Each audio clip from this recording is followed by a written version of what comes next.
We have the Water Festival 2022, one of my favorite events of the year, and it's coming right out, so I'm gonna help you with my top tips. So with all that said, let's jump right in. Welcome back, everybody. Let me know in the comments below, are you guys excited about the Water Festival in Pokemon Go? Because right now, when you see this video, I am probably on my way to Spain. So I hope you guys are having fun.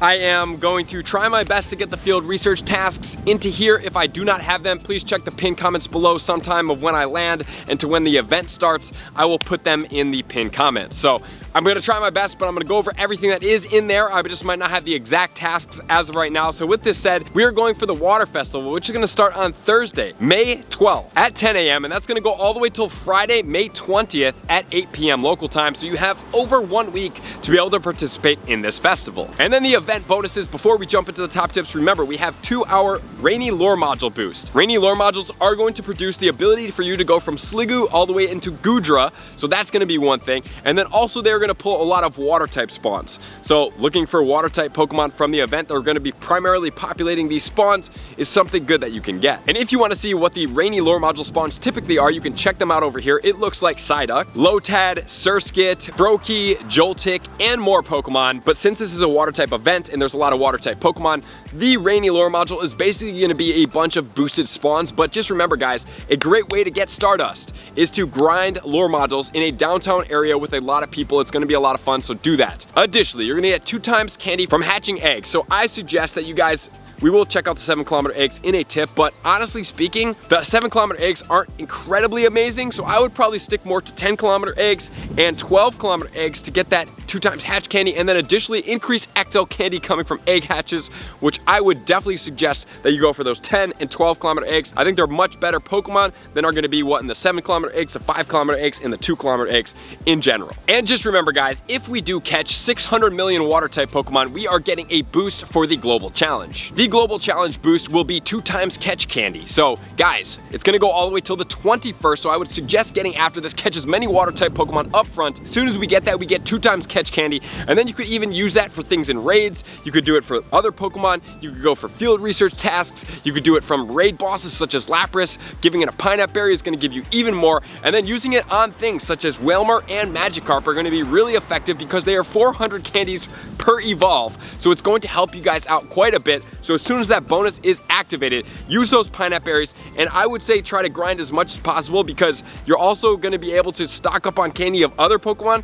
And my goal when we have bonuses like this is try to catch as many Pokemon as possible so that you never really have to worry about catching these Pokemon again, especially when you have activated boosts like this with the double catch candy. And just remember, for the festival, we have a brand new shiny, which is going to be Binacle. We also have Lapras with a scarf that's going to be shiny. And then we have Dewpider as well as Araquanid that are making their way into Pokemon Go. And then we are also going to have raids, eggs, spawns, global research, and even more. So with all that said, let's not waste any time, starting off with my top tips. Tip number 1.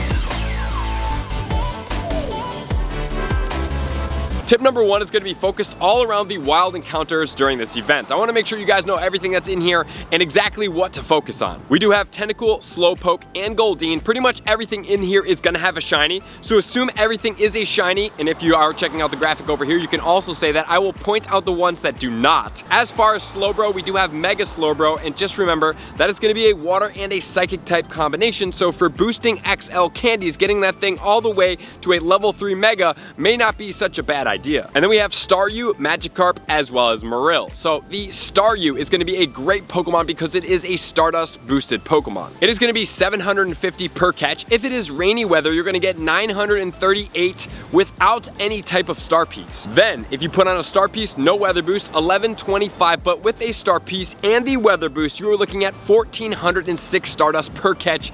It is very, very lucrative to go after this specific Pokemon. And then let's look at the Magikarp. In the Ultra League as a Gyarados, it's going to be ranked 53 in the non-shadow with Dragon Breath, Crunch, as well as Aqua Tail. 100% IV is going to be a 0-15-14. And then in the Master League, it's going to be ranked 10 for the regular, so that's going to be the best. So 100% IV is really good. And then also, Magikarp can add towards the XL Fisherman Candy badge, which is going to be over 13.13 as far as the weight goes. I prefer to get at least close to the 13.2, 13.21. It seems like that's always been the number that I've shot for, but that's going to be what they technically said from the research from all the Sylph that have found found out, is going to make towards that badge. And then also the Mega Gyarados, which is going to be a water and a dark type dual mega purpose. Great one for going after the Dino when it is going to be spawning for if you are going to Seville and other things in the future, especially when hopefully we do get a Dino Calm Day. And then we do have Marill, which goes into Azumarill. It's going to be ranked 17 in XL in the Great League, which is going to be Bubble, Play Rough, as well as Hydro Pump. 100% IV for PvP is going to be a 0-15-15 at 45.5. So great Pokemon to get, and also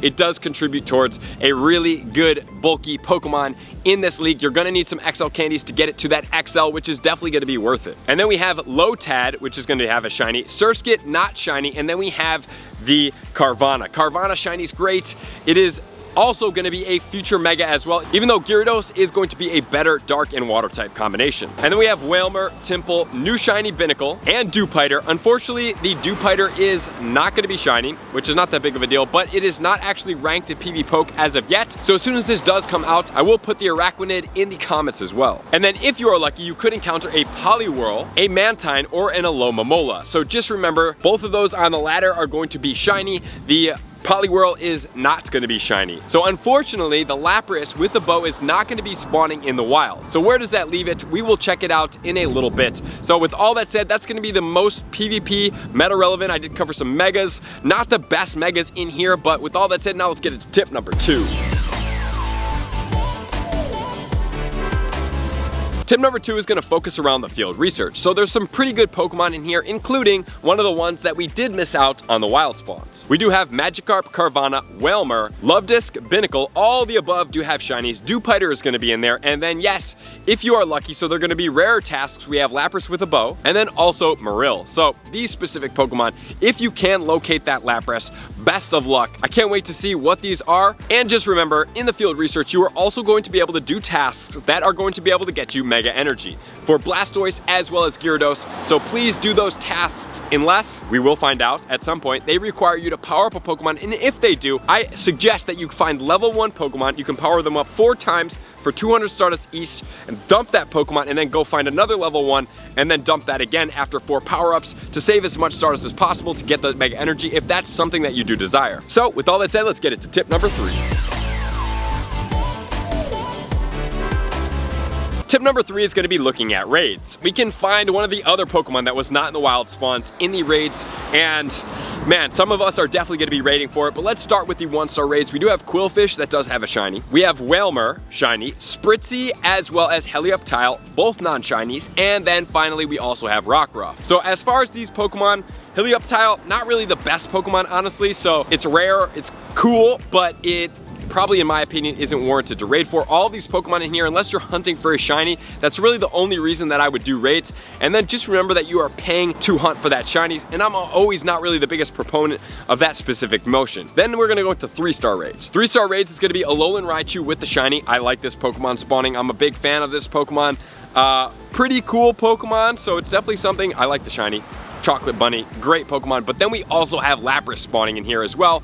Lapras is a 3-star raid. It does have a shiny potential. It's gonna have the bow. A lot of us are probably gonna raid to try to get this shiny or hunt a lot of field research. And just remember that Lapras in the Great League is gonna be ranked 98 with Ice Shard, which is going to require an elite fast TM, Surf, as well as Skull Bash. 100% IV is gonna be a 0-10-14, so you are actually gonna have to trade this one with somebody you have no friendship to even get the possibility to be able to get it to the Great League, because it is not spawning in the wild. It's only coming from field research and raids, which do have a floor that you can't get that 0 attack. And then in the Ultra League, it's going to be ranked 51 with Ice Shard, Surf, and Ice Beam combination. This is going to be a 0-15-15 at level 42.5. So that's going to require a little bit of XL candy, but nothing crazy. And it is an ice type attacker, but fortunately or unfortunately, depending on which side you sit, I love Lapras, but it has been overtaken by a lot of other things, especially the Shadow Mamoswine. Which then leads into tip number 4. Tip number 4 is going to be focusing on the 7-kilometer eggs. Are they going to be worth it? In tier 1 rareness, we do have Psyduck with a shiny, we do have Azurill, and then we also have Mantike, no shiny on there. Azurill does have a shiny. That's going to be the most common things coming from the eggs. The second most common or rarer ones will be Mudkip, Phoebus, and Binacle, and the rarest are going to be Staryu and Clamperl, which is totally fine. Keep those rare. The one thing I'm going to point out is that the Mudkip going into Swampert is a Swiss Army knife of a Pokemon. It is great in the Great League, the Ultra League, the Master League. It is a good attacker. It's a great shadow, and it does have a future Mega, which is pretty cool. So it may be something that you do consider hatching for to get some extra XL candy. I'm not really the biggest fan of that, honestly. I would stick to, like I talked about in the introduction, the 10 and the 12-kilometer eggs for the candy boosted bonus. But let me know in the comments below, what do you think about those 7-kilometer eggs, and do you plan to participate in them, which is then gonna lead us to tip number 5.